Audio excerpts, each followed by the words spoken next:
Hello friends, आज हम जो हमारा MPSC 008 का बाकी का बचा हुआ चैप्टर था उसको हम इस वीडियो में कवर करेंगे। और अभी जो मैं चैप्टर पढ़ करने वाला हूँ वो है चैप्टर नंबर 9, विकास के मुद्दे और क्षेत्रीय विषमताएं। तो बेसिकली भारत की आज़ादी के बाद हमने किस तरह के विकास मॉडल को अपनाया, किस पे ज़्यादा ध्यान दिया, साम्राज्यवादी या फिर पूंजीवादी या फिर क्षेत्रीय विषमताएं, मतलब क्षेत्र के आधार पर क्या क्या मुसीबतों का हमने सामना किया, वो सारी चीज़ें हम इसमें पढ़ेंगे। तो जैसे कि मैं हमेशा लिखता हूँ, पॉइंट टू पॉइंट लिखा है मैंने, जो कि आपको पढ़ेंगे तो आपको क्लियर हो जाएगा। सो हम स्टार्ट करते हैं। साम्राज्यवाद में विकास का अर्थ था अपने उद्योग धंधों व उत्तरवर्ती उपनिवेशों के कारण हेतु तैयार माल व माल के लिए बाजार की खोज। जाहिर सी बात है कि हमें अपने जो भी माल निर्मित होता है उसके लिए बाजार की आवश्यकता होती है। द्वितीय विश्व युद्ध के बाद देश की अर्थव्यवस्था चरमरा गई थी। इसी समय देश का विभाजन भी हुआ था, अर्थात देश में आर्थिक मंदी आ गई थी। नीति ने भारत में धीमी गति के विकास के कारणों का उल्लेख किया, जिसमें कि बेरोजगारी की तेजी, शिक्षा का अभाव था, शासन और कानून की दशा खराब थी, ये भी इसमें बताया गया। उसके बाद से एक मॉडल आया पैक्स इकोनॉमी। सांस्कृतिक व सामाजिक वातावरण जो भौतिक पर्यावरण के इसके संबंध को समाप्त करने के लिए कभी भी दबाव नहीं डाला गया था इस चीज़ पर। भारत देश के आर्थिक विकास के लिए हमने पंचवर्षीय योजना को अपनाया और नेहरू जी एक समाजवादी व्यक्ति थे, इसलिए शुरुआत में हमने समाजवादी आर्थिक विकास के अपनाया, जिसमें आर्थिक शक्तियां सरकार के हाथों में निहित होती हैं और वे लोगों के कल्याण के लिए कार्य करते थे। इसके बाद हम देखेंगे 1948 में औद्योगिक क्रांति को अपनाया गया और इसमें सार्वजनिक और निजी क्षेत्र के अस्तित्व को स्वीकार किया गया। पंचवर्षीय योजना PC महालोबिस द्वारा बनाई गई थी, जिसमें प्रथम योजना में हमने कृषि पर ध्यान केंद्रित किया था, अर्थात कृषि को प्राथमिकता दी थी। इसके पश्चात दूसरी योजना में हमने लघु उद्योग व कुटीर उद्योगों के विकास, बड़े पैमाने पर उत्पादन तथा छोटे उद्योगों के विकास की बात करी थी। इसके बाद 1991 में भारत की विकास नीति में परिवर्तन आया व नए आयात को जोड़ा गया, जिसमें उदारीकरण उदारीकरण, निजीकरण व वैश्वीकरण सम्मिलित थे। उदारीकरण का मतलब होता है कि ऐसे नियंत्रणों में ढील देना या उन्हें हटा देना जिससे आर्थिक विकास को बढ़ावा मिले। निजीकरण का मतलब होता है सार्वजनिक सेवा के स्वामित्व के सार्वजनिक क्षेत्र से निजी क्षेत्र के पास स्थानांतरित होने की प्रक्रिया। वैश्वीकरण से हम सीधा समझते हैं स्थानीय वस्तुओं या घटनाओं के विश्व स्तर पर रूपांतरण की प्रक्रिया। यहीं पे हमारा पहला चैप्टर खत्म होता है। अब हम चैप्टर पढ़ेंगे अपना चैप्टर नंबर 15, दलितों और पिछड़े वर्गों की अधिकार मांग। मतलब 1947 से पहले और 1947 के बाद दलित वर्ग किस प्रकार की स्थिति थी उनकी, और वे अपने अधिकारों की मांग किस प्रकार से कर रहे थे। समय समय पर कुछ आंदोलन भी किए इन्होंने, गुट बनाए, संगठन बनाए, जिससे कि इनकी बात को रखा जा सके, वे राजनीति में समान अवसर प्राप्त हो सके, राजनीतिक, सामाजिक और आर्थिक समानता इनको प्राप्त हो सके। तो पहला पॉइंट मैंने बनाया है कि भारत में आज़ादी के बाद दलितों ने अपने अधिकारों के लिए मांग उठाई। तीन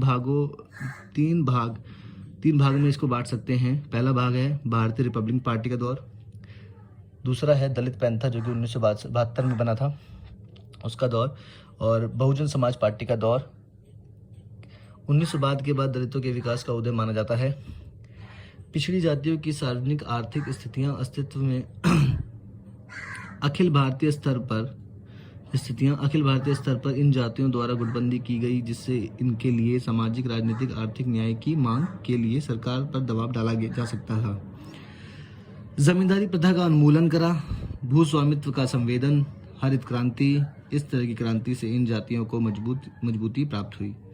भूमि सुधार के कारण पिछड़े वर्ग उन भूमियों के मालिक बन गए जहां वे काश्तकारी करते थे तथा पंचायती राज में आए। हरित क्रांति के कारण पिछड़ा वर्ग राजनीति, सामाजिक, आर्थिक स्थिति प्रभावित हुई। सत्यशोधक समाज 1973 में उन्होंने दलितों और पिछड़े वर्गों को एकजुट कराने का प्रयत्न किया। सत्यशोधक समाज जो कि 1973 में बना था। ये आप अपने आंसर में लिख सकते हैं। और कुछ पॉइंट हैं कि सरकारी क्षेत्र में 150 नहीं, सरकारी क्षेत्र में 50% रिजर्वेशन दलितों निम्न जाति को कर दी गई थी। 1919 में जब बॉम्बे प्रांत के अंतर विधान परिषद का निर्माण हुआ था, स्थापना हुई थी, इसमें मराठा और संबद्ध वर्गों के लिए 7 सीट आरक्षित कर दी गई थी। पूंजीवादी के विकास के अंतर्गत समाज ने वर्तमान जाति व्यवस्था से समझौता कर लिया और जो संपन्न वर्ग स्वयं ही जाति पूर्वग्रहों का शोषण करता रहा। ये 1991 की बात है। अब हम अपना चैप्टर 14 पढ़ेंगे। ये जो पॉइंट मैं लिख रहा हूँ ये आपके चैप्टर्स के क्लियर करते हैं कि उस चैप्टर में एक्चुअल में था क्या, और उससे जो भी क्वेश्चन आता है वो आप इसको बना के लिख सकते हैं। चैप्टर नंबर 14 है सांप्रदायिक राजनीति के प्रतिमान। सांप्रदायिक राजनीति से समझ सकते हैं कि हमारा एक भारत देश जो है वो एक धर्मनिरपेक्ष देश है। हमारे भारत में अलग अलग संप्रदाय के लोग रहते हैं, इनकी समय समय पर मांग भी बदलती रहती है। ये अपने धर्म को सुप्रीम समझते हैं, तो इसी के बारे में हम पढ़ेंगे कि क्या क्या हुआ था 1947 से पहले और 1947 के बाद। भारत एक सांप्रदायिक अर्थात धर्मनिरपेक्ष राज्य है। सांप्रदायिक राजनीति इस विश्वास पर केंद्रित होती है कि धर्म आम पहचान का एक आधार पर तैयार करता है, साथ ही एक विशिष्ट धार्मिक समुदाय के सदस्यों के आर्थिक और राजनीतिक व सामाजिक हित का सम्मान होता है। भारत में सांप्रदायिक राजनीति का उदय किस प्रकार से हुआ था? उदय के कारण कि एक्चुअल में सांप्रदायिक राजनीति का उदय हुआ क्यों था।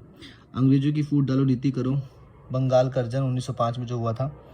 1940 में जिन्ना ने द्विराष्ट्रीय का सिद्धांत दिया। राजनीति में धर्म के आधार पर राजनीतिक दल बनना स्टार्ट हुए। एक धर्म अपने धर्मों को आर्थिक, राजनीतिक, सामाजिक स्वतंत्रता दिलाना क्योंकि हर धर्म अपने धर्म को प्राथमिकता देता है। किसानों के सांस्कृतिक पिछड़ेपन के कारण संप्रदायवादियों के लिए मुसलमान बटाईदारों और हिंदू जमींदारों के मध्य वास्तविक आर्थिक संघर्ष। और ये पॉइंट है कि शुरू में सांप्रदायिक राजनीति सरकारी संरक्षण, नौकरियां, शिक्षा संबंधित रियायतें व राजनीतिक पदों हेतु प्रतिस्पर्धा के रूप में होती थी। 7वां पॉइंट है कांग्रेस का प्रमुख लक्ष्य ब्रिटिश शासन से आज़ादी, लेकिन लोग औपनिवेशिक व्यवस्था के भीतर रहकर तत्काल लाभ उठाने में ज़्यादा लगे हुए थे।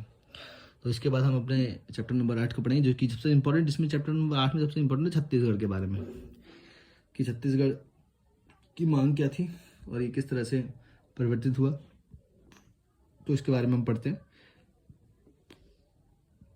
छत्तीसगढ़ के लोगों 2000 के बाद अपने इस क्षेत्र को मध्य प्रदेश से अलग करने के लिए आंदोलन किया, जिसे छत्तीसगढ़ मुक्ति मोर्चा आंदोलन कहते हैं। ये इसी से संबंधित क्वेश्चन आता है आपके एग्जाम में। छत्तीसगढ़ मुक्ति मोर्चा क्या था, या फिर इसके बारे में वर्णन करें इस तरह से। भिलाई स्टील का एक एग्जाम्पल यहाँ पर हम देते हैं। भिलाई स्टील प्लांट की स्थापना के साथ ही सामाजिक आर्थिक क्षेत्र में नया विकास हुआ। 700 श्रमिकों में से केवल 10% से को ही भर्ती किया गया। दैनिक अस्थायी कार्यबल का वेतन भुगतान अनियमित था, कभी भी वो काम लेते थे। तो इस तरह से सभ्य समाज के कुछ वर्ग का सरकार की नीतियों से निराश थे। और ये छत्तीसगढ़ में श्रमिक संघर्ष की जड़ें विकास और आधुनिकीकरण परियोजनाओं में व्याप्त हैं, जो उन्हें उनके बहुत भौगोलिक अधिकारों से वंचित करता है और उनके लिए कष्ट तथा कंगाली लाकर उनका शोषण करता है। अखिल भारतीय श्रमिक संघ ने लोगों के वेतन हेतु नियम निर्धारित किए। और भी आप इसमें लिख सकते हैं। तो यहीं पर हमारा ये वाला चैप्टर भी खत्म होता है। तो अभी मैंने 4 चैप्टर कंप्लीट कर दिए हैं और पहले वाली वीडियो में मैंने 4 चैप्टर कंप्लीट करे थे, जिससे कि 8 चैप्टर कंप्लीट हो गई। अब आप इस वीडियो के बाद आप जो पूरा एग्ज़ाम है वो देने के लिए बिल्कुल जा सकते हैं और सही से एग्ज़ाम दे सकते हैं कि कोई भी क्वेश्चन आए आप इसका आसानी से आंसर कर सकते हैं, अगर आपने ये वीडियो सही से देखी है और इन पॉइंटों को सही से ध्यान दिया है। क्योंकि एक्चुअल में जब भी हम भारतीय राज्य राजनीति की बात करते हैं तो इसमें बेसिकली हम 1947 से लेकर अभी तक 2000 या 2005 तक के बीच में क्या राजनीति में क्या क्या परिवर्तन हुए, किस किस टॉपिक पे कहाँ कहाँ पर क्या क्या हुआ, तो ये सारी चीज़ें इसमें हम पढ़ने को मिलता है। तो यही चीज़ है जो कि मैं आपको बताना चाहता था। और अगर आप स्क्रीनशॉट लेना चाहते हैं तो इस चीज़ का स्क्रीनशॉट भी ले सकते हैं। इसमें काफ़ी चीज़ें आपको क्लियर हो गई होंगी, आई होप। तो यहीं पे मैं इसको फिनिश करता हूँ। Thank you so much. अगर ये वीडियो आपको पसंद आई है तो लाइक कर सकते हैं, शेयर कर सकते हैं, कमेंट कर सकते हैं।